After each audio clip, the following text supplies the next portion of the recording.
पूर्वांचल में ठाकुर वर्सेस ब्राह्मण, Thakur versus Thakur, Thakur versus OBC बहुत होता है, लेकिन विनीत सिंह के लिए कहा जाता है कि वो सबको एक साथ साथ लेते हैं। कहते हैं हाथी के पांव में सब कुछ समाहित है। ऐसा क्या करते हैं कि सारी दल के लोग, सारी बिरादरी के लोग विनीत सिंह के साथ खड़े हो जाते हैं, बाकी लोगों के साथ नहीं खड़े होते? देखिए, मिर्जापुर जनपद, सोनभद्र जनपद में मैंने एमएलसी का 2009 में चुनाव लड़ने गया। हम 2009 में चुनाव लड़ने गए, वहाँ पे जनपद में उस समय भी पूरी हर समाज के लोग, क्या अगड़ा, क्या पिछड़ा, क्या दलित, सब लोग एक साथ आकर मेरे साथ खड़ा हुए थे।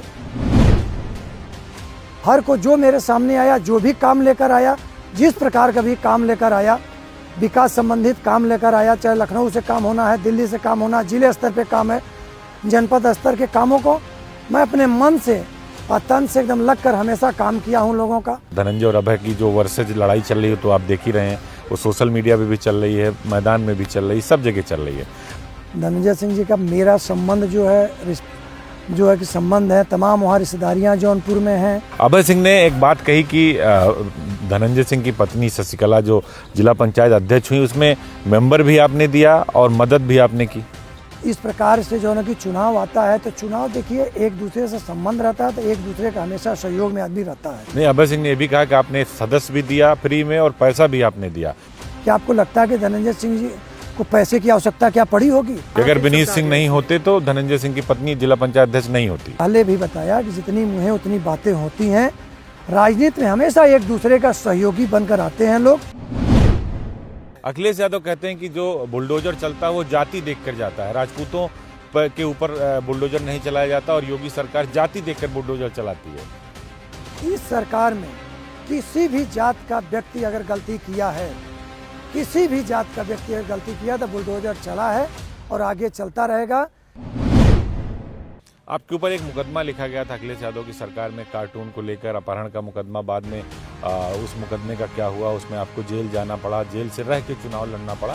तो आपको लगता नहीं कि जो सत्ता में होता है वो सत्ता का दुरुपयोग करता है? इस मुकदमे का क्या हुआ आपका? कि वो तो जबरदस्ती का मुकदमा किया गया था।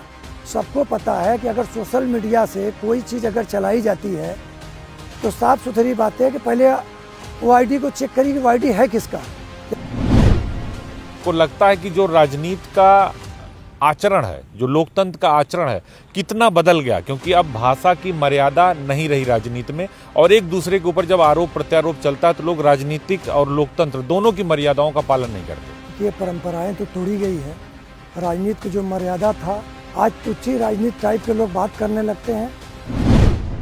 तो 2009-10 से भी एमएलसी हैं, राजनीति में हैं, बहुजन समाज पार्टी, फिर भारतीय जनता पार्टी। जो पुरानी सरकारें थी, जो पुराने बड़े लीडर थे, वो एक दूसरे का सम्मान करते थे। अटल बिहारी वाजपेयी ने भी सदन में जब पोखरण परीक्षण किया था इंदिरा गांधी जी ने, तो उन्होंने इंदिरा गांधी को दुर्गा कहा था। और आज देखिए सदन में क्या हो रहा है, एक दूसरे को व्यक्तिगत टिप्पणियां कर रहे हैं।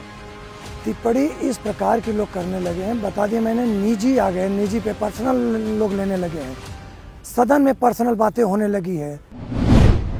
बीच में बात आई कि जितने भी राजपूत बाहुबली हैं सबकी मीटिंग बनारस में ब्रजेश सिंह के यहाँ हुई। ब्रजेश सिंह भी बाहुबली हैं, माफिया हैं, उनके यहाँ सबकी मीटिंग हुई। इसमें आपका नाम आया कि विनीत सिंह गए, तो सबका नाम आया। ये बैठक कोई ऐसी बैठक ही नहीं हुई थी कि जिसमें एक फर्जी फेक रीमर बनाया गया। ये सबसे अच्छा राजनेता आप किसको मानते हैं? सबसे अच्छा राजनेता उत्तर प्रदेश में और देश में दोनों? उत्तर प्रदेश में इस समय अच्छी नेतृत्व महाराज जी कर रहे हैं। मोदी जी के नेतृत्व में बहुत अच्छा जो है कि देश चल रहा है। बहुत सारे लोग मुख्तार के नाम पे कि हमारी मुख्तार से दुश्मनी थी, बड़ी बड़ी सुरक्षा लेके घूम रहे हैं। अब जिसको जो सुरक्षा लेके घूमना है वो घूमे।